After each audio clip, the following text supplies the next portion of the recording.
Ani 3 ta qizingni olganda boshqa ko'zimga ko'rinmas surbotdan.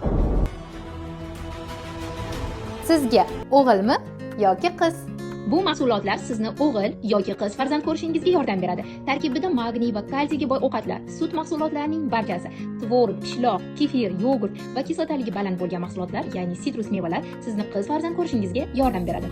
O'g'il farzand ko'rish orzungiz bo'lsa, natriy va kaliyga boy mahsulotlar, go'sht, dudlangan go'sht, baliq, dukkakliklarni ko'proq iste'mol qiling. Faqatgina bitta qonun-qoida ovqatlanish ratsioniga e'tibor berishni 3 oy oldin boshlashingiz shart. Lekin barchasi avvalambor Allohdan. Sizga dietolog sifatida homiladorlikdan avval omega va foliy kislotasi ichib yurishingizni tavsiya qilaman. Farzand bo'lish uchun esa siz sog'lom turmush tarziga, tana vazningizga e'tibor berishni ham unutmang. Agar sizga mana shu mavzu borasida to'liqroq ma'lumot kerak bo'lsa, hoziroq izohlarga kanal so'zini yozib yuboring. Bu mavzuni sizga to'liqroq yoritib beraman.